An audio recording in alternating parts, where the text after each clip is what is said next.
Good morning, everyone. I hope you can all hear me. My name is Camille Gay, and I will be your host for this webinar. I represent VVA, the training provider, and I am joined here today by Mrs. Masha Tarl.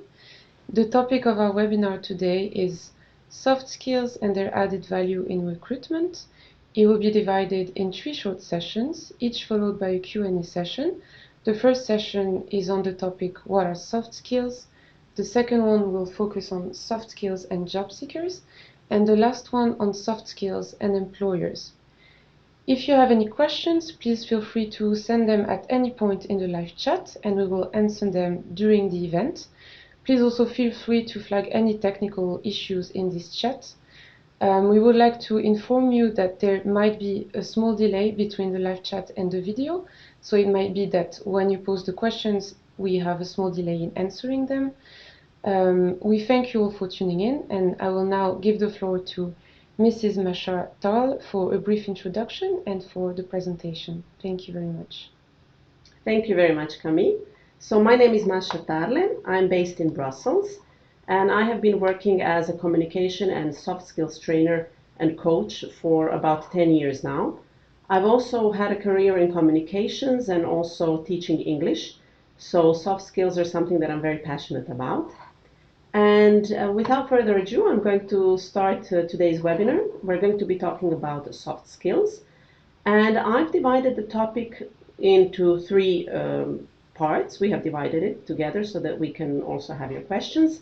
The first one will be really a definition of what they are and some of the issues that arise from talking about soft skills. Then we're going to look at the issue of soft skills and employers and organizations, how they define them and what they do with them. And then lastly, we will look into job seekers and how they can approach soft skills. So first of all, what are soft skills? We have 3 considerations here in the content of this topic. One is there's some definition and issues that arise actually from the concept itself. Then we need to look a little bit more into organizations and how they define the soft skills. And I would also like to lead you through what are the key soft skills, what some consider today, and whether they can be learned or taught. So we will look into this. The definition that I found on soft skills, but of course there's many others you can find, is that there are personal habits and traits that really shape how you work on your own and with others. And soft skills are very much related to a person's character or personality. And this is why I underlined the word personal. It's also important to see that when we talk about soft skills, we really talk about habits and traits and attributes. So these are kind of synonyms, which means that it's not always clear to people whether they're really skills in the sense of a skill that you learn. But some people would say that soft skills are something that are really, that come with the person, almost as if something that we have as part of our personality. But no matter what they are, they're very, very important for success on a job, on any job really. And we're going to look at later the different kind of types of jobs and different types of soft skills that we can have. Some of the synonyms that we use for soft skills are people skills, interpersonal skills, or competencies. And some people would say that they're not exact synonyms, but we could say that a subpart of soft skills are people skills or interpersonal skills, and some organizations even call them competencies. Now, you probably heard of soft skills because they were defined as something that is opposite of hard skills. So we all know that certain skills are quite easy to teach and they're easy to quantify, like learning a language. These can be any skill actually that you can have a degree or certificate on that skill could be called a hard skill. One example here they put is typing speed. So maybe you remember before for any kind of administrative desk job, this was a very important skill to have. Nowadays, not many people ask about it, but this is a good example of a hard skill. Machine operation, different things could go there. Computer programming, there's so many different skills. It's so difficult to follow, really. All of these are hard skills. Also from your own life, a skill like driving is a very easy, hard skill to define. And then soft skills, when you look on the right, you will see that they're much harder to define, much more difficult to put a degree or certificate on. We have things like communication, flexibility, leadership, teamwork, time management. So these are kind of basic ones that come to mind when we think of people skills or interpersonal skills. So this is a kind of opposition that not everyone is happy with, because some people say that if we define soft skills as opposed to hard skills, that what we're doing is we're putting soft skills in a place where they don't seem very important. I would actually disagree. I think that it doesn't really matter how we call them. I think what really matters is that we do talk about them and that we make sure that both employers and job seekers are really well aware of the kind of soft skills that they're looking for in an organization. Now, what is a common problem with soft skills? Well, there's a couple of them. One is that we do not have a standardized list of soft skills. So you will not find like a list. You will actually find many lists. And you will see that every year, especially in different media, they say these are the soft skills that are popular in 2021, 22. And they kind of change a little bit. But there is no list that you can say this is the list. So they're very elusive and they're a very diverse mix of skills, attitudes, and behaviors. Another problem is that we cannot easily teach them or learn them, as I have mentioned before. And some would even say, are they skills? Because they're just so much part of who we are, right? So we can say that someone is a flexible person, someone is like a natural born leader, someone is very communicative. So some people would say that's not a skill. This is just the way that they are. Another problem is that they're often underrated. So we also already mentioned that, hard versus soft skills. Some people say they're not very important. And actually in recruitment processes, this does happen a lot, that the recruiters and the employers focus a lot on hard skills because, let's admit it, they're often very hard to find, different hard skills that not many people have. But then they forget this aspect of soft skills. But in order for any organization to thrive, you, of course, really need to have a good mix of those in the same person. And finally, as we already said, they're very difficult to certify, very difficult to prove. There are some courses, and even there's this concept that you may have heard of micro-credentials. So we could maybe certify certain skills. On LinkedIn, there's certain courses that you will find. But it's not really clear how someone can, have like a couple of hours and become a couple of hours of a course and become a leader, or a couple of hours of a course and become a great communicator. It's really something that needs to be worked on for a longer period of time, and that also comes through experience. We will look, however, into some ways of proving them. So, for example, references. And one thing that is important is that when you read someone's references, or when you ask for references when you're looking for a job, to really put that highlight on the soft skills so that it's really clear from a reference the soft skills that you have. Now, there is a bias with soft skills. And the fact is that people find it, we all find it very hard to change, and we resist learning new things. So it's not that easy for us to improve our soft skills. It's super important, but it's not really easy because of this bias. We really resist learning new things. Also, people judge other people's soft skills quite harshly, while thinking that our own soft skills are great. So we're not always realistic in terms of how we see other people's soft skills and our own. Also, there's a lot of defensiveness that comes with improving soft skills. You think, well, why should I improve this? This is not something that I need to work on. I think I'm very good at this. However, I think anyone can really improve their soft skills, whatever stage they are in. And I do think that when we overcome the first defensiveness, that we can become really better at a soft skill that we choose. Also, soft skills are very related to our own ideologies or ideas and principles. So if we have a very specific idea of how the world needs to be, very specific principles. For example, if for us it's very important a work ethic and hardworking and responsibility, then the soft skills that we're going to value are going to be very much in that. So we have to be careful with that because we need to understand that people have, of course, different principles, ideologies, and cultures, and that soft skills may vary as well. And soft skills are actually very close to a specific culture, of course, geographically as well. But now when we talk about culture, we will talk about organizational culture.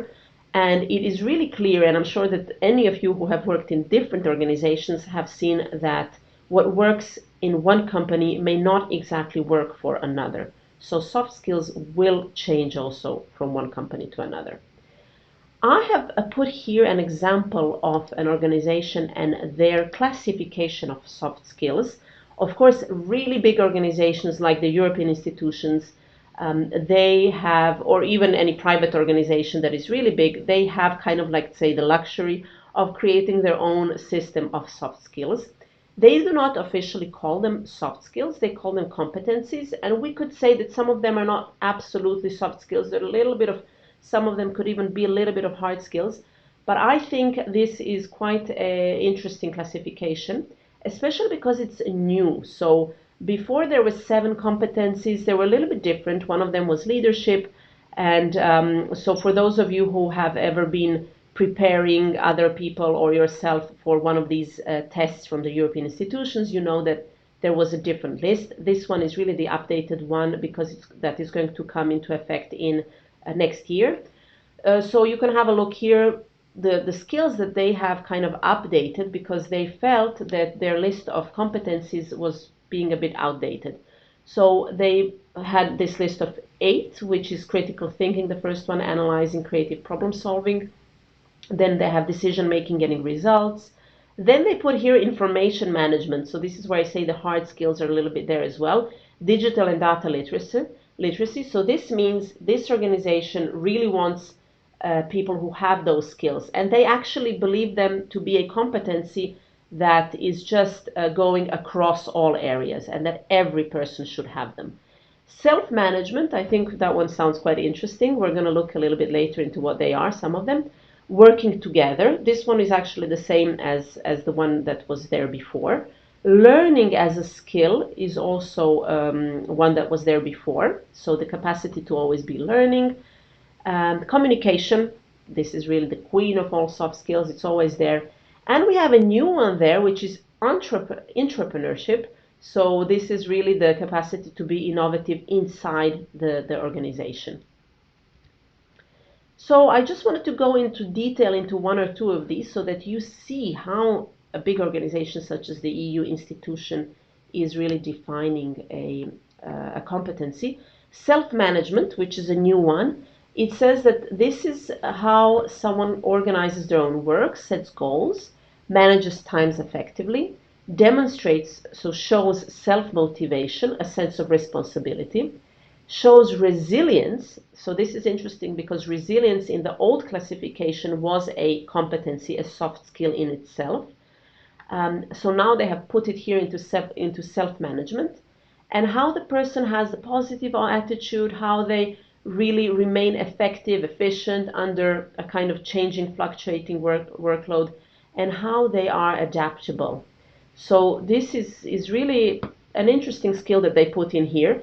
When you read such a definition of a competency, it says really a lot about the organization and what they value.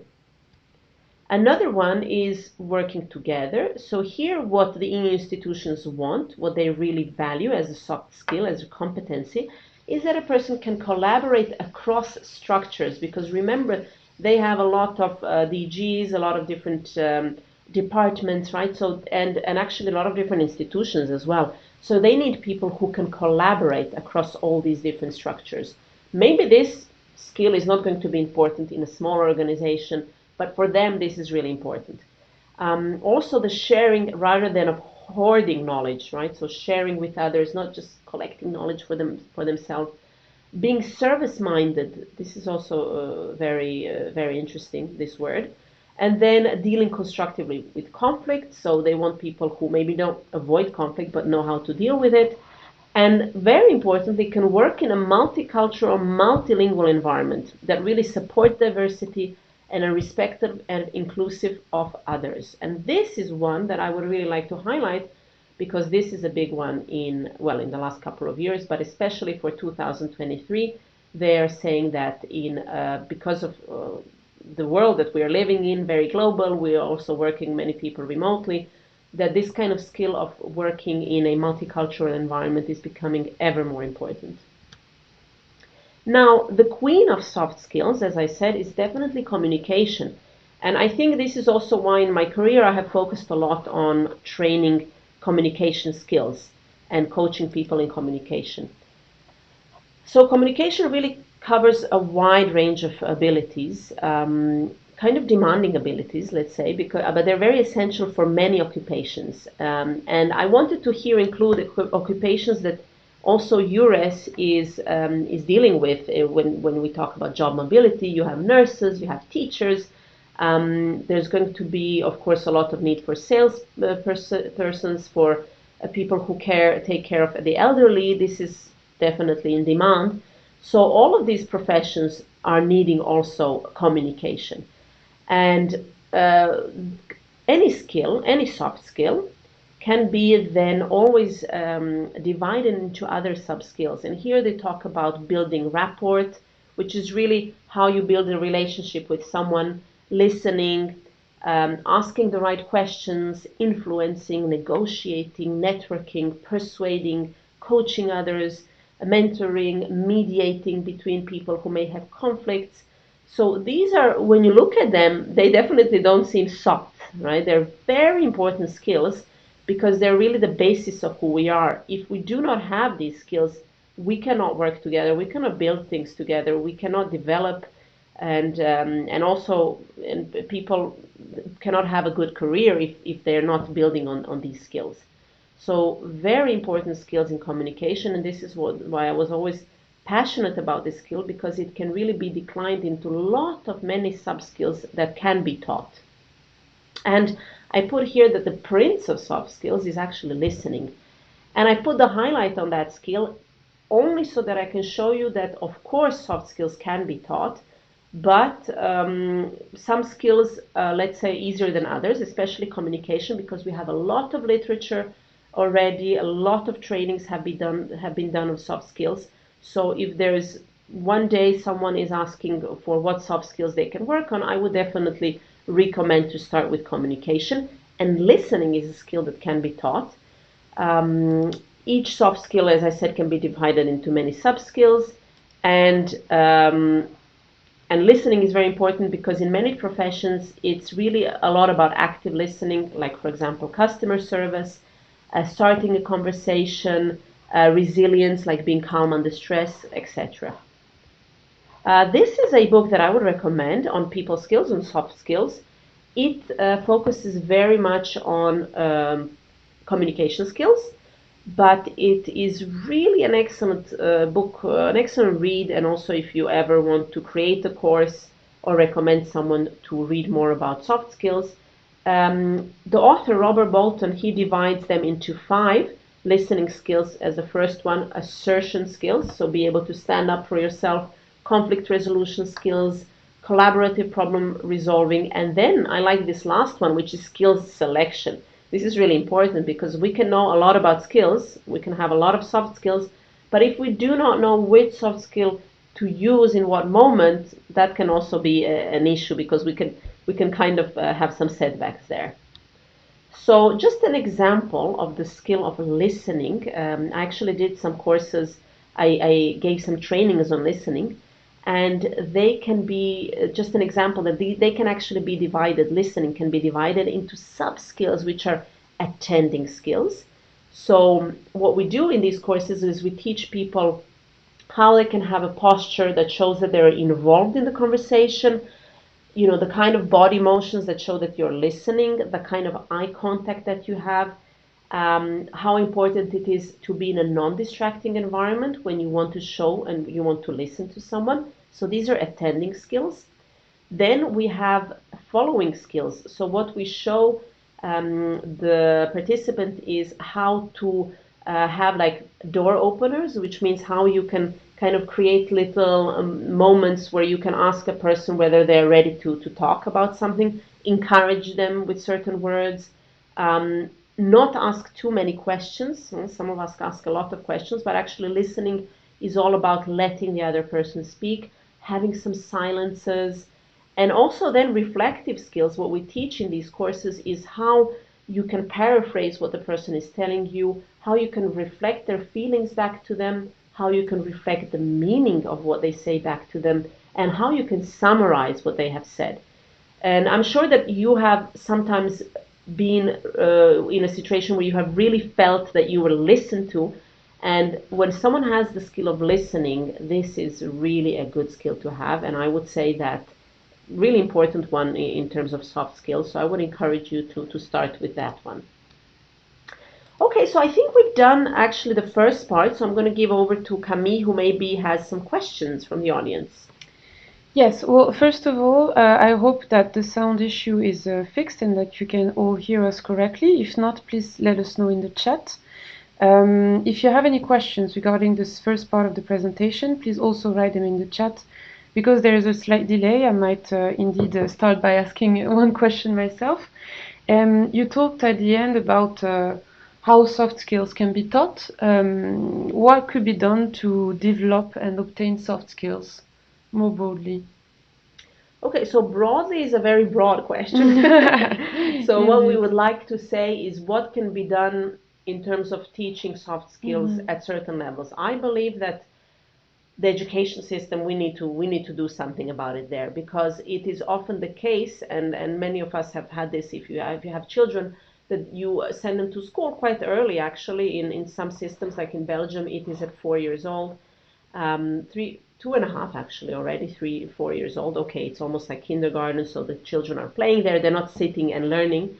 However, I remember very well when my son had some issues with collaboration, playing with others, and the teacher told me, we are not here to teach them how to play, communicate with others. We are here to teach them, let's say the curriculum or whatever. And that really struck me, because I thought, wow, if there's one moment in life that a person should be taught these skills, it's definitely at an early age. And I think we talk a lot about equality in education. And I would say that the best way to achieve equality is to give the chance to especially children who come from environments where maybe there is not the best communication, where they're not seeing these soft skills modeled of, negotiation, collaboration, working together, listening, and to teach them as much as we can at an early stage, especially in primary school. So if there was one big change I would introduce, that would be the one. But then at the workplace, it becomes a little bit, as I said, difficult, because people are defensive. Imagine now you're already an adult, and then someone comes in and said, I'm going to teach you how to listen. Not everyone is going to be very open to that. Yeah. But if there is a way to introduce that into training programs, and to say, okay, we're going to have 1 or 2 trainings this year. What are the topics that you're interested in? And to try to introduce these kind of topics so that people can choose, I think that would be an answer. Okay, thank you very much for this answer. I do not see any new questions in the chat yet, so maybe let's give it a few minutes for the delay. Okay, maybe I will ask another questions to give the chance to people to ask another one, and then if there are no questions, we can move on to the second part of the presentation. Another questions that I have, I think you already partly touched this in your presentation, but it would be, why do you think soft skills are so important compared to hard skills, for example? Yeah, so I think soft skills are really important because they are really the way, it's going to sound a little bit idealistic, but they really are our way of making sure that we can work together well, that we can work alongside each other, that we can create things together, and at the same time that we can have also job satisfaction and life satisfaction. Because if we are connected to others, if we manage to stay in that loop of connection through these skills of collaboration, of communication, this is what really will keep us going. And I think that especially in the last years, because many people have started working from home and we have been a bit disconnected. And we also notice this in the modern world, in the sense that, you may not be that connected to your neighbors anymore. You don't really, at least I remember when we were children, I kind of knew everybody in my building, but that doesn't really happen anymore. It depends, of course, but I think people are often quite disconnected. So I think people skills and soft skills, and teaching them and talking about them and discussing them are really our chance of making the world a better place. Mm-hmm. Indeed. Thanks a lot. We have received a question in the chat, which is, are there any initiatives about certificates? So I think the question is, are there any certificate initiatives to actually certify the fact that people have soft skills? Well, yes, there's a lot of initiatives at the private level. So there are, different courses, and on LinkedIn you have different badges that you can earn, and there's like a lot of from the private sector. And there's one that I'm actually going to show you that can sort of certify, but most of them are really based on your own self-evaluation. It's quite difficult to get others to certify and to recommend you, although you know already that on LinkedIn that can happen, but it's often on a mix of hard and soft skills. But as far as I know, there has been no official national or EU initiative to certify soft skills, and to create some kind of credentials or certification that would show. And I think, in a way, it's always going to be like that, because they're very elusive, as I say, and it's not easy to do that, because people change as well. And if someone says that you have the soft skill of communication, but then, for 5 years, and collaboration, but then for 5 or 6 years you work on your own, I'm not saying you would lose it, but you would need to kind of come back into the loop. So I think I personally would not go into direction of certifying them, but I would really focus on the usual tools that we have, which is references and people recommending each other, and to really try to read the soft skills in those words. Okay. Thank you very much for your answer once again. I think since there are no new questions, we can now move on to the second part of the presentation. And of course, if new questions arise at a later stage, we will address them later on. So Masha, the floor is yours again. Thank you. So let's talk a little bit about soft skills and employers. So here I just put a little image of kind of the basis of soft skills. I already said that usually, in most cases, the soft skills that employers look for are communication, teamwork, adaptability, problem solving, and creativity. Or at least this is what they will tell you, that this is what they look for. Of course, each sector has different needs. New soft skills that I have seen come up lately in this year, and that will obviously be important next year as well, are the one that I mentioned before: diversity and inclusion. Adapting to change. I see this in almost every job offer that I read, that they're talking about the adaptation to change. This is very important, because what we're looking at now, even before, also in my career, so it has been difficult to think of a job security of more than 5 years. But nowadays, it can be even shorter. So employers are looking for employees who are really adaptable to change, because what happens is that when they're not adapting to change in an organization, they will often look for another job very quickly, or they will not work effectively in the job that they have. So this is a key skill. They're kind of saying with this, the world is changing constantly. Your work is going to change. This may be your job description today, but tomorrow you need to be open that it is something else. So this is a soft skill that I see that is really being looked for lately.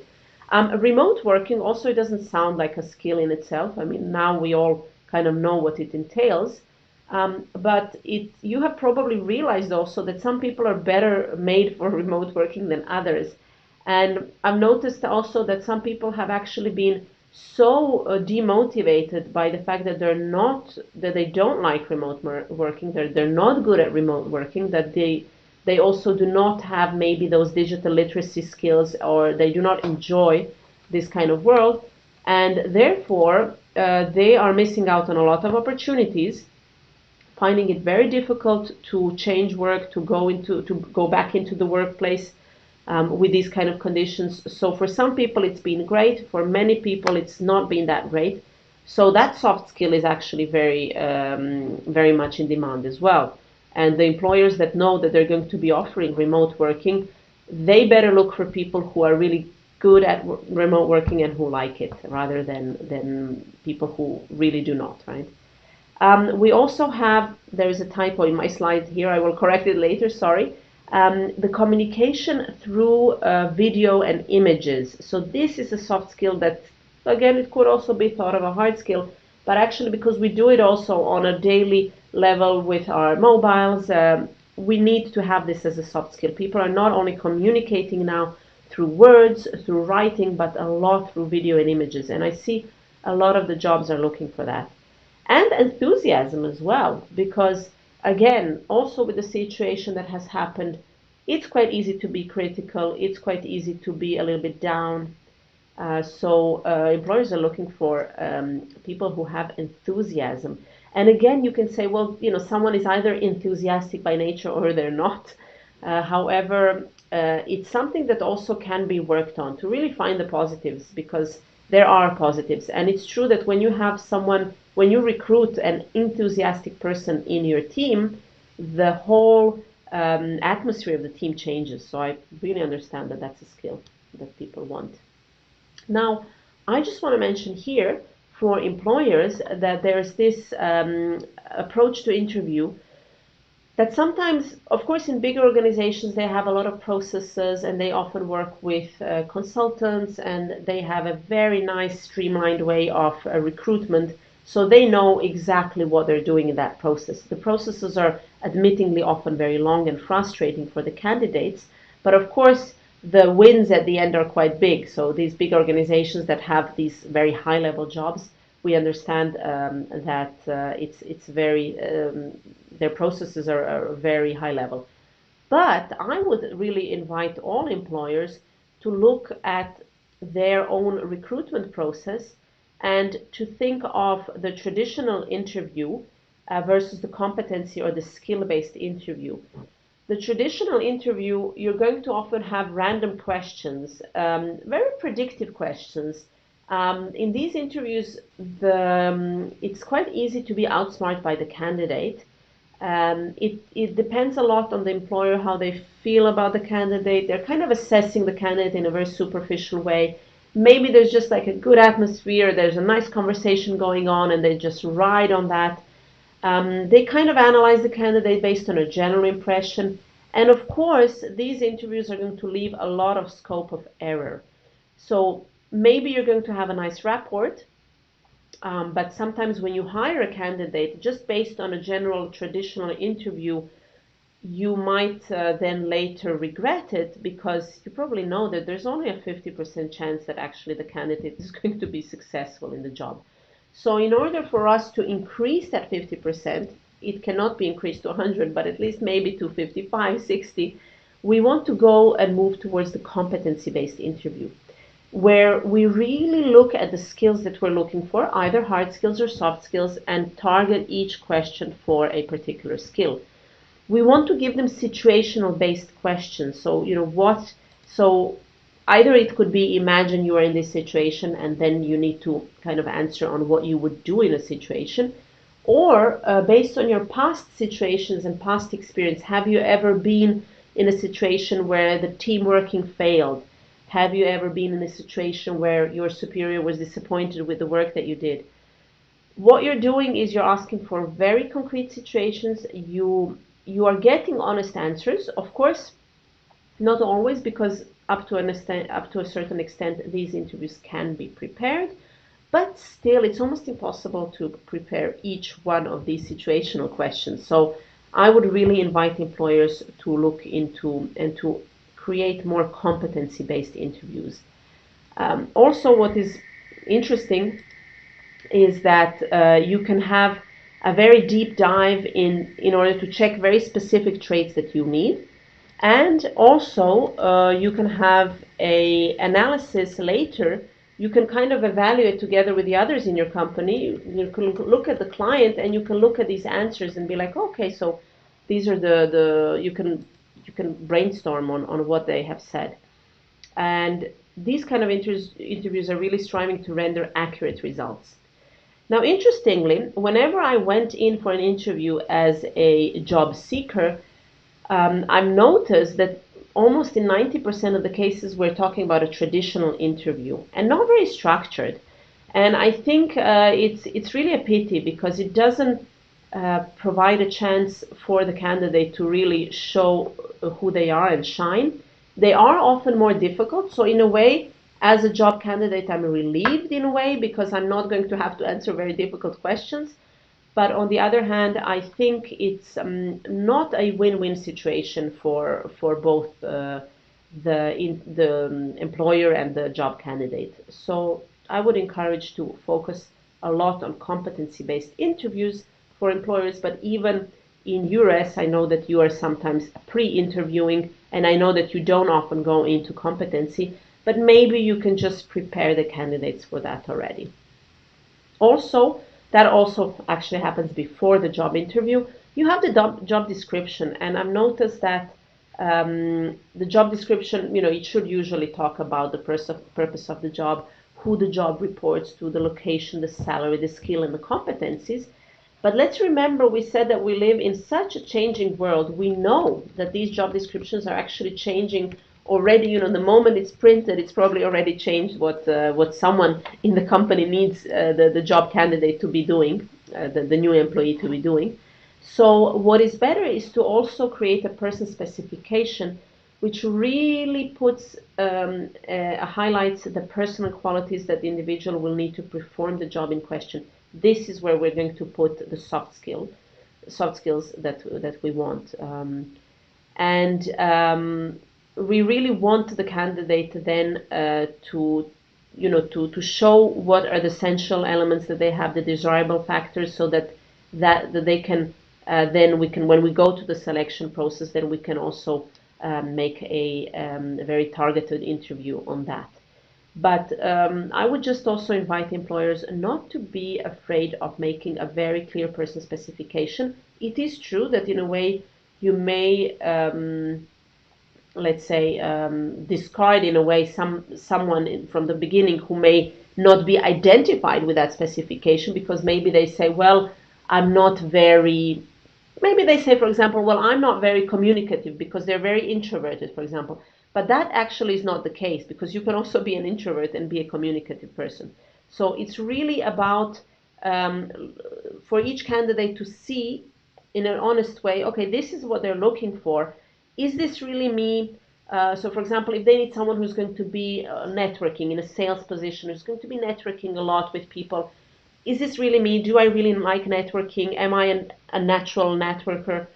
These are the kind of things that we want the employers to specify, so that the candidates can also not waste their time, right? Looking for proof of soft skills. So also for employers, we already mentioned that we can't easily find a way to have a credential to certify soft skills. You may have a candidate who says, look, I have a credential of soft skills, I went to the Leadership Institute, but will you be 100% sure that that will make them a leader? It's very difficult to know just because they have that course, that certification. So what I put here is, obviously I had to put my own reference here because I didn't want to put anyone else's, but I just copy pasted this from LinkedIn, and I looked at the first recommendation I was given in my career when I was a trainee in the European Commission a long, long time ago, 2008, and I met someone there who then decided to kindly write a recommendation. And so if I'm an employer and I'm looking to hire, myself, Masha, at this company, I'm looking at the soft skills and it's very interesting to look at something from the beginning of this person's career. It can be, of course, something very recent, but you also want to see, okay, this person now, this is what they're saying about them. What were they saying? What are the references, the recommendation 15 years ago? And then what you're doing is you're reading for soft skills, right? So here it says that this person made a proactive effort to meet new people. Okay, so you know now that this person is going to be out there, that they're going to be proactive in talking to people, that they gain insight into new topics. Okay, this person probably is interested in learning things, right? Even if they're not in their field of work.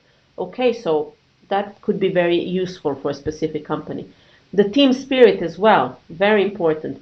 Participating in all the activities, encouraging others to do the same. If you have a company, that has a lot of kind of team spirit, a lot of group activities, okay, maybe you want that kind of person there. So this is how what we do. We read for soft skills. Um, Also, I just wanted to show you here that at Google, for example, the kind of soft skills that they're looking for, algorithmic thinking. So that's a very specific soft skill that maybe you don't need, in any kind of job, but you do need if you're going to be working at Google. You need cognitive ability. Of course, when we look at it like that, we don't really know exactly what they mean, so we would need to have a look into their this is probably you can find online, a very detailed description of each of these skills. Teamwork, we know what it means, leadership. But I like the last two ones, clarity of vision. So they want someone who has a clarity of vision. That's interesting. How would you prove that, right? And they want someone who has humility. That's also a very interesting one. How would you prove that one? Oh, a soft skill. And how would you actually learn that one? So, what I think is interesting in soft skills is that there is such a wide variety. And sometimes, let's admit it, some organizations are inventing or saying that one of them is very important for them. What is really important then is to see whether they walk the talk, or is it just something that's on paper. And you can only, of course, know that by working in such an organization and seeing whether all these soft skills are really put to use or not. So I would encourage you also to ask your employers to, have a brainstorm session, and especially if they're having difficulty recruiting persons for a specific position, to really come up not only with a list of hard skills, but a list of soft skills that are specific to their company culture and that can actually be modeled by someone in the company. Because if you say, this is what we're looking for, but nobody in the company is showing these soft skills, then you have a problem, right? It seems that you're not walking the talk. For example, the EU competency of information management, which is digital and data literacy. So this is an example that, they really come up with, I'm sure, and that they can show very clearly that these are the people who have these skills with the ease that they deal with sharing the information and creating documents. It needs to be quite quick. You can also come up with a list of priorities of soft skills. So I'm guessing, I'm not sure, but at Google, this might be a prioritized list where, some soft skills are just more important than others. I also wanted to tell you some of my surprises with soft skills in my own career. So I found that working together was always said to be very important in almost all the organizations. But I've noticed that there has been a trend, especially lately, towards working alone. And that in a way, when people say, when organizations, when employers say that working together is very important, then they also need to make sure that there is teamwork, that they can show that there's teamwork, that there's already functioning teams in the organization. Because if not, it's just words, right? And we want to avoid that. Communication was definitely always of greatest importance. I have never had a job, and I'm sure you have neither, where communication was not important. But I've noticed that there's something else, which is adapting to company culture, adapting to people working there, which was even more crucial. So I would also advise employers to think hard about what their company culture is like. If their company culture is very relaxed and very flat hierarchy, great, but make sure that the people who come to work in your organization know that, because even if they're great communicators but they don't like this kind of company culture, it's going to be difficult for them to be successful. Leadership was sometimes talked about as something important, but I found that it was only important if you actually led a team or if you worked on your own. If not, I don't think it was really used a lot, this skill. And let's admit, especially if you're working in small organization like I was, you didn't always have a possibility to lead a team. However, if you work on your own, I think you can definitely show some leadership skills. Learning was the most underutilized skill or underappreciated, and so was mentoring or teaching between colleagues. That was surprising to me, especially for those, oh, we need, we're open to learning, or we offer learning opportunities, great learning opportunities at our organization. And then you would come there and, for months or years, you would learn things that were important for your job, but you wouldn't really feel like you learned something new. And I think this is a skill that employers, if they put it there, then they need to encourage learning, not only by having, fancy and expensive courses, but you can just have a learning opportunity between colleagues. You can set something up so that peers can teach each other skills. If you have an organization where people are mentoring each other, learning from each other, wow, I would say that is a great organization. And then creativity also, sometimes it was said that it was important, but it was not usually encouraged. I find that sometimes it's a skill that people are actually a little bit afraid of. So something also to think about. If an employer says they want a creative person, they better be ready for some ideas and some creativity that may, sometimes be a little bit over the top. Okay, so this was the second part. Let's see if there's some questions. Yes, let's give it indeed a few minutes to think once again. Maybe while we wait to receive questions, I have one myself. So, yeah, my question would be: can employers be trained to take into account soft skills a bit more in their processes? Meaning, can they be, for example, advised on how to conduct competency-based interviews? How can it be discussed with them?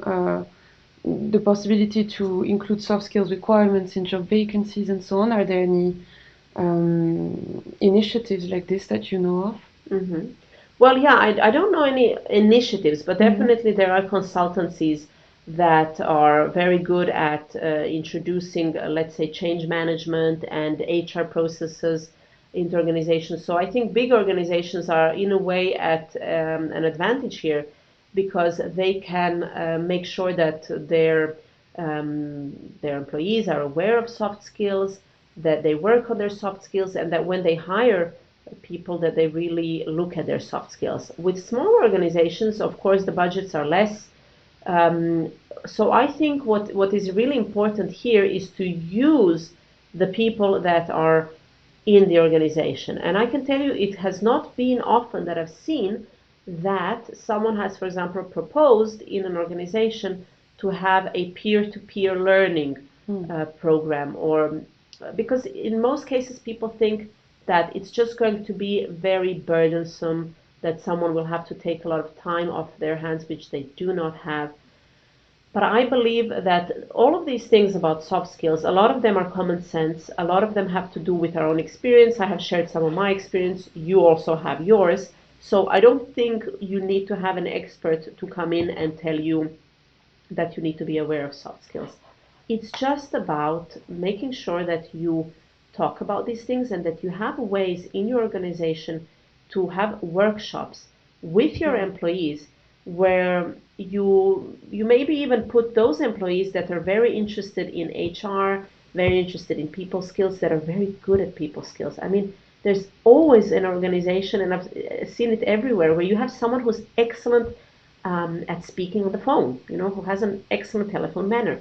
Why wouldn't they be giving a course on this, on telephone, how to be? I know that it sounds a little bit outdated now because we're using all these other, but for some professions it's still very important, like customer service. And sometimes a bad telephone manner can actually have, or email manner as well, right? Sometimes you can have people who are working very well, they have very good digital literacy skills, sharing information, all of that is fine, but then they're not very mindful of their emails, how they respond them, and even how they organize themselves. So that could be productivity as well. So there's just a lot of soft skills that we already have. This is like a treasure that we already have in your organization. You're rich with people who are rich with soft skills. Some are better than some skills than others. But that's the beauty of it. There's always someone who is just really good at something, and what you need is for that person to be able to share that with others. Now, not everybody is good at teaching, so I think that's a skill that is always good to bring someone from outside. So bring a trainer, someone who's specialized in learning, who can really then create a small program, who can talk about with the person who has this, a person who's a great networker, and say, okay, so tell me what is the knowledge that you have, and they discuss, and okay, we're going to have a 1 hour, 1 hour and a half workshop. We're going to talk about networking. You're going to give them some tips, then you're going to ask them after 1 week to follow up. And I think that when you do these things, it's just a win-win for everyone. You're going to create a good company culture. You're going to have the feeling, not only the feeling, but people will actually be learning things on the job. They're going to be much more motivated. And then when someone joins the company, they're going to be motivated to stay because they're going to see that it really is a culture of learning. So, yeah, I think this is the way to do it. Just use your own resources because they're there. Mm-hmm. Okay, thank you very much for this very thorough answer. Since there are no new questions in the chat, I think we can move on to the third part of our training about soft skills and job seekers. Once again, if any of you have any questions related to soft skills and employers, there will be an opportunity to ask them also at the end of this webinar.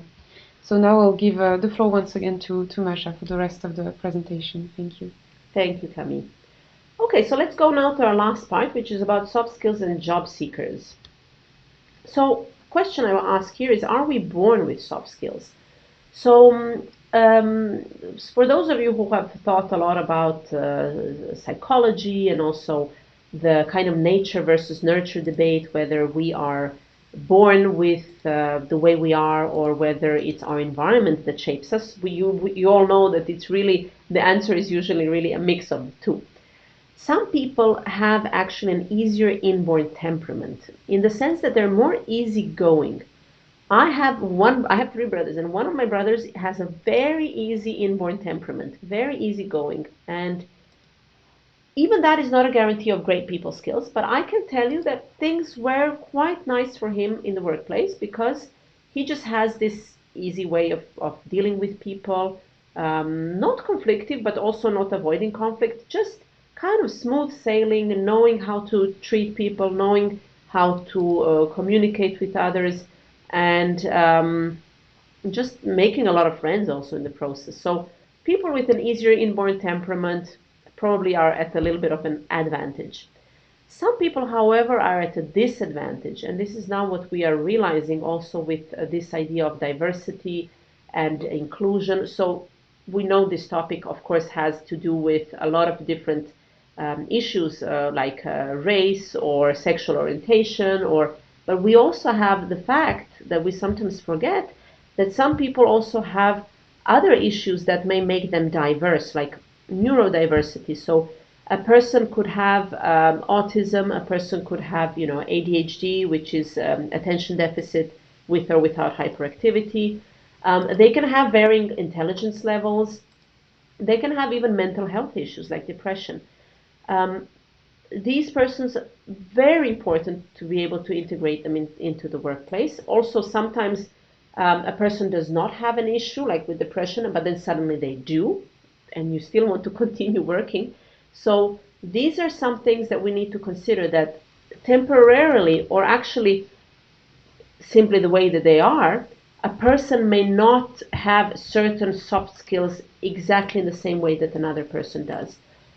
The more we are aware of that, the better. Because if we do not know, so for example, with autism, there is a whole spectrum. So autism is not only a person who is nonverbal, but also you can have a person who is very competent in their work, very cognitively able, doing a very hard technical job, a tech job, I mean, so something with computers. But at the same time, maybe they're not very good at communicating and working with others. So these things really need to be taken into account. We actually develop soft skills in the same way we develop hard skills, with a lot of practice. So, you can say to learn how to drive, for example, for me, it was very difficult. It took me a lot of time, a lot of failed attempts, but finally I learned it. So with a lot of practice, it wasn't just the test, it was really the fact that I practiced a lot. When I had my own car, finally, that helped a lot, because in Belgium you can actually practice while you still don't have the test. So for me, that helped a lot. You need to be accompanied with someone, but that's how you learn. So we develop these soft skills actually in the same way that we develop hard skills. So there is hope. We just need to, see that, okay, so I need to develop this soft skill that maybe I'm missing. It's, I don't know, for example, negotiation. Well, I need to put myself into situations where I'm going to have to negotiate things and develop that skill. Also to say that learning and improving our soft skills, especially for those related to working with other people, it's very, very hard. It's not always easy to work with others, but it's just a great objective that can really bring a lot of good things to all of us. And this is, I mean, I have told you all of this because this is something I want job seekers to have, to take into account, really. So how should a job seeker approach then the interview situation, or actually just looking for a job?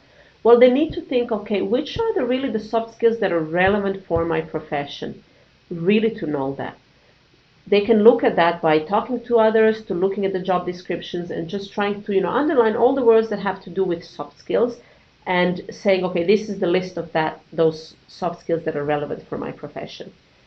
Which soft skills come easy to me and which don't? That has to be a very honest way of looking at ourselves. Okay, this is really easy, but this is really, for example, I've noticed that many people, selling is not a skill that they have, or they want to have, or they like. So that's something that's very important to be honest about, because if you don't like selling, if you're not this kind of hunter person, it's going to be difficult to be in certain selling professions. Not all of them, but certain. What I would recommend is that every person, apart from their CV, whenever you're looking for a job, and let's admit it, in a way, everybody is always in some way on the market, on the job market, is to really have also another document where they have a job history with those soft skills in mind. So I call this a script, and I didn't actually bring you an example of that. It's also very personal, so it's very difficult to share. It's something that's really for you, where you look at your life and all the experiences that you've had, and you really say, okay, which are the soft skills that I have shown in this situation, and really to focus on the positive, and also the negative situations where maybe there was a conflict with a coworker or with a superior or whatever, and to really say, okay, so this, that was a conflict. You can, maybe that you also did something wrong, but then also to think, okay, what were the things that I learned? What were the soft skills that I showed? Because maybe you didn't do something well, but then something else maybe you did do well. So to have that document always with you, to update it, to look at it, and especially before an interview, because you will maybe be asked, okay, tell us about a situation where team working failed.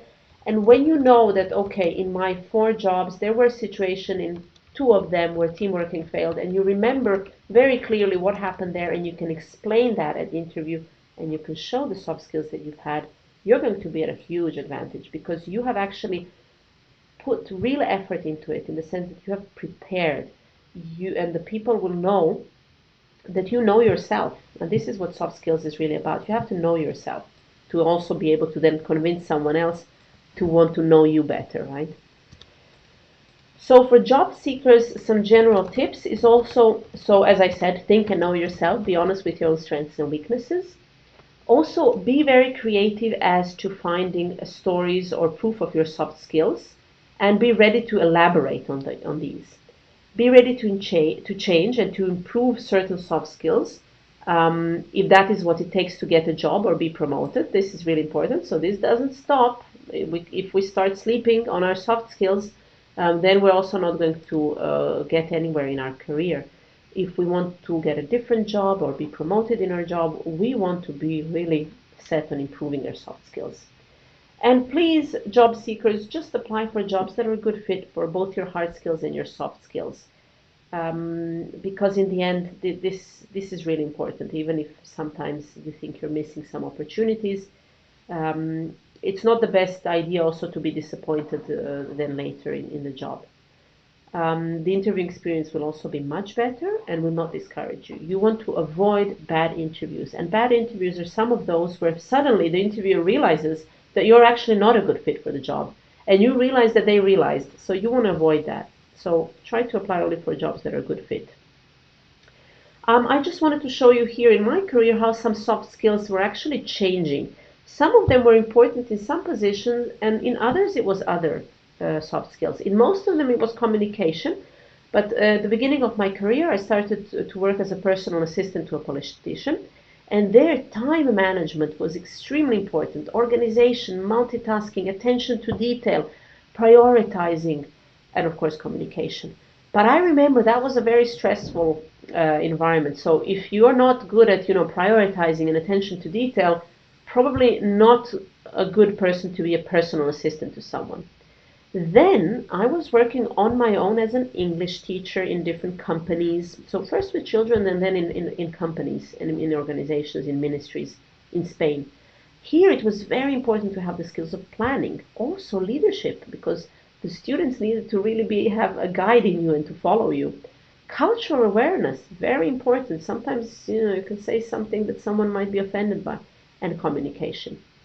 And then I worked a lot in Brussels in different NGOs and organizations where I had to show different skills. So in the private sector, I used to work for a short time in a big association in the private sector. There it was very private sector, so very stressed. So lots of resilience, lots of communication, learning new concepts, being quick to react, work together with others, being adaptable. The job, sometimes was changing from one day to another. And then in a small NGO, very different environment. It was much more calm, much more about relationship building, working together, being a self-starter, being proactive. So interesting how the soft skills change in different organizations where you work. So this is what I wanted to tell you about proving soft skills. So this is a website which is called EUROC. I don't know exactly if it's EUROC.com, but you can have a look on the internet. It is actually not for, let's say, it is made more for young people. So people who have not yet had a lot of job experiences. And this is a way that they can kind of certify or prove their soft skills.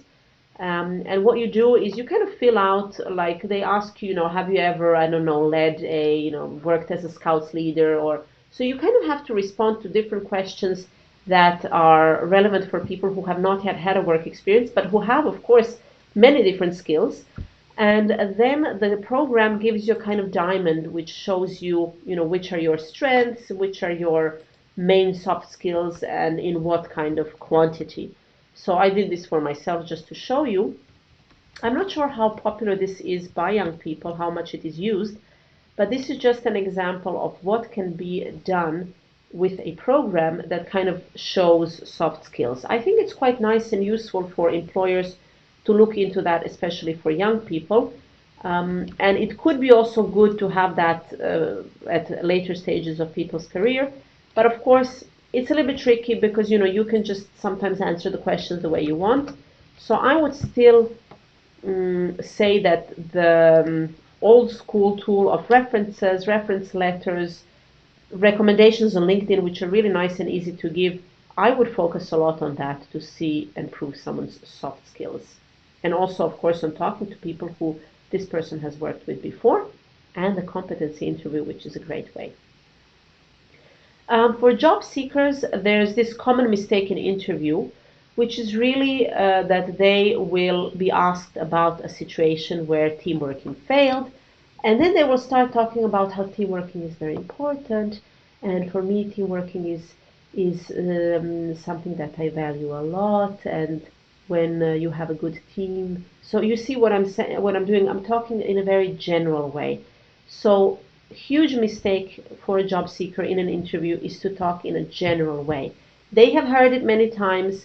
It could be you, it could be someone else. It's just not very personal. you always need to go to the specific and ideally answer with this STAR approach. So the STAR approach is when someone is exploring your past experience in an interview, they are that you respond by providing a situation, providing some context and background. So I was working in an organization, an international organization, as a internal consultant. There were 3 of us in the team.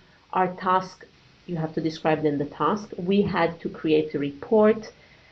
This was a report on the integration of school children from other countries into the Spanish education system. I'm giving you an example here.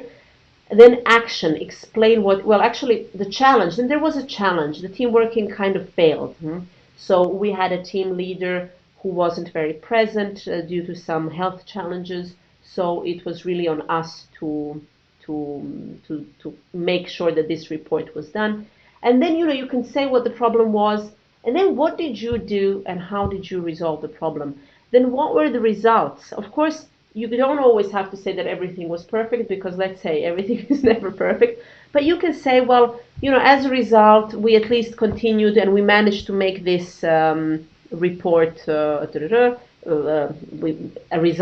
managed to make it through, we managed to create the report, it was finished.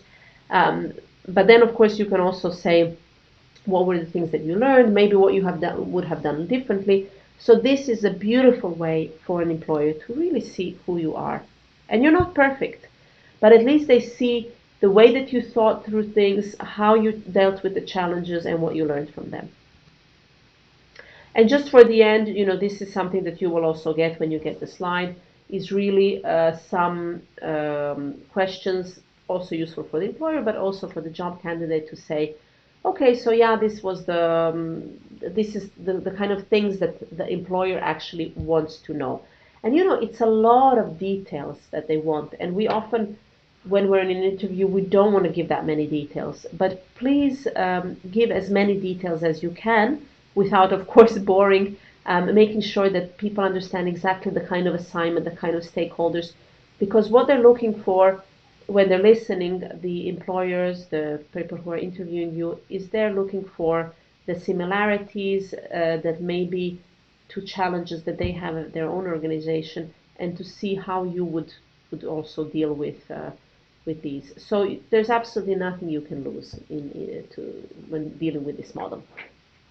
So this has been my last slide, and I hope that this was useful for you to think about soft skills, to see how important they are, and to really put yourself into the shoes of the employers, whether they're in a big organization or a small organization, and see how you can actually help the employers to put some soft skills into their recruitment processes, and also for job seekers to really make sure that they're aware that these soft skills are something that they need to prove themselves. Thank you very much. Thank you very much, Masha. So once again, if you have any questions related to this part of the presentation or the presentation as a whole, please feel free to post it in the chat. I have a question related to the last part of the presentation that you've just did. At some point, you mentioned quite a lot about how soft skills can be put forward and proven in interviews. But is there a specific way of highlighting soft skills also in the CVs? For example, would you advise that they are mentioned bluntly in the CVs, or more in a more soft way through work experiences, actually? Is there a specific place where you advise to put them in terms of graphic requirements? Would you even advise to include a chart, for example, like the one that you've shared in the presentation? Yeah. Mm-hmm. Yes, so I wouldn't advise to include the chart, because you know that the CV is, of course, a document that is supposed to be short, very to the point, that needs to catch the eye, and that especially nowadays the keywords, language was always important in a CV, but nowadays you have this thing where the keywords can be looked very quickly, even sometimes not by a human, but by a computer. So the keywords are extremely important. And that's where the soft skills come in. So I would say that in the CV at the beginning, and this is a good point, I could have actually brought you an example of a CV. At the beginning, the soft skills should be included, not to exaggerate. I wouldn't put, more than like anything from 5 to 10, maybe even less. It really depends. To put ones that you can really prove, so that if they ask you, oh, okay, so you say that you're adaptable, to then really have specific examples where you showed adaptability. Ideally, for each of the skills, you would have 3 examples. But of course, if you just have one, that's fine as well. So I would put that in the CV just under the title, or just in that kind of introduction where you say a little bit who you are. You can also put them as keywords just under the introductory paragraph. But then also one way that you can litter a little bit the whole CV with soft skills is to put action words in your experience. So in moments where you have initiated something, collaborated with someone, invented something, decided something, led someone, all these action words are proof of soft skills, especially those that are very action oriented, like leadership and decisiveness and decision making and things like that. So keywords are very important, and those keywords are going to determine, they are going to give the impression that you actually do have the soft skills that you're saying you do have. But yeah, I would definitely encourage you to put them in, but be careful, just because you will be, and I think a good interviewer is going to look at a soft skill, especially at one that is very general. If someone says, teamwork, well, okay, they're going to say, tell me. Prove it. Yeah. Prove it. And if you cannot prove it, you're going to be in a very difficult situation. Indeed. Okay, I still don't see any questions in the chat, so just to give a bit of time to our participants, I have another question related to your presentation. You did mention at some point that when you move on to different jobs, you obviously develop different soft skills, and it might be that you actually use a bit less some skills compared to the ones that you're currently using in your job. So is there anything that can be done to try to maintain soft skills that you were using in the past? I don't know, practice in a new job, habits that you can continue, or anything like that? Yeah, that's something I didn't give a lot of thought to, but I wouldn't say that you would ever completely lose a soft skill.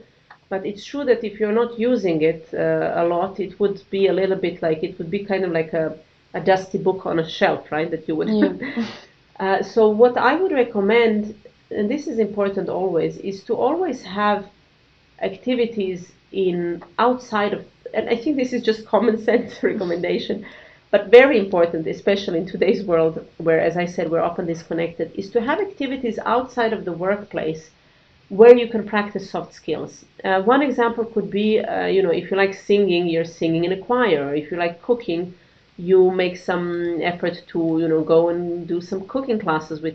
But any activity that is with other people, and that ideally you do not have to discuss work, and also ideally where you do not have to discuss anything that has to do with politics or things like that, that is very a kind of stress-free environment where you can be who you are, and where it's only about that skill which is singing or cooking, so something that relaxes you, or any kind of sports. I've heard that sailing as well. But that really you can put the soft skills to use, because there you will need teamwork. There will be also problems. Nothing is ideal. So how will you negotiate those problems? For me, what comes to mind is when I was a trainee, I directed a theater play, and I think there's probably no better way to see your own soft skills, your own strengths and weaknesses as well, than in such a situation where you really have a deadline. You have to create a theater play together with others. You have to write it. Have to direct the actors, and this is just a wonderful opportunity for everyone to see what their soft skills are and to put them to use. So this is what I would encourage, to to, especially if you work alone and where you are working often with your computer and you don't have opportunities to put those soft skills to use, you need to find another environment where there is a group environment where you will be collaborating with others. Yeah, I think it's really important. Okay, thanks a lot for the recommendations. Sorry, maybe as a concluding question then, a more general question about the entire presentation. What would you say is the most important thing about soft skills that people should keep in mind in terms of recruitment?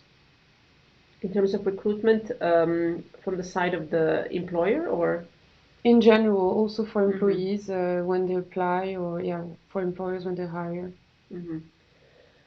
Well, I would say that the most important thing is to just make sure that we are always aware that without these soft skills, these are the skills that make us human. And without these skills, we are kind of like a little bit less human and less people. And so what I would say is that each person should try to read any material. Ideally, it can be a book. I gave you one book recommendation, but there's so many other books. And I know that not everybody likes to read nonfiction, but I would really recommend reading or going on YouTube. And whenever you see, it's not just a recommendation, but I think what is important is just to know that we are not perfect, but that soft skills are very important for us. So what we want to do is to keep learning about them, keep reading about them, and just make sure that they are really a part of our working world, and also of our personal relations. Because the most important thing about soft skills is that these are the skills that connect us to others and that allow us to work with others. This is probably the most important thing. So if we can keep that in mind, then everything else will just come naturally. And when we prepare for an interview, we're going to be thinking about soft skills. When we create the interview, when we create a job description, when we think of our company culture, when we think of changing jobs, we're going to say, hey, okay, what about the soft skills? Which ones are they looking for? Which ones do I have? And then also, which ones should I improve on? So I think if we just keep that in mind, that without them, they're kind of like the glue that binds us together. Yeah, absolutely. Okay, well, since there are no more questions, I think we will end this webinar. So thank you very much, Masha, for this very interesting presentation and discussion. Thanks to all our participants who contributed in the chat, and for those of you who are still watching us, I'm sending a message now in the chat. Basically, if you have any further questions, you can send them to the email address that I'm mentioning in the chat right now. We would also like to inform you that the recording of this webinar will be made available on the YouTube channel earlier next week, and we will inform you by email when that is the case. So thank you everyone again for your participation, and we wish you a nice day. Thanks a lot. Bye-bye. Bye.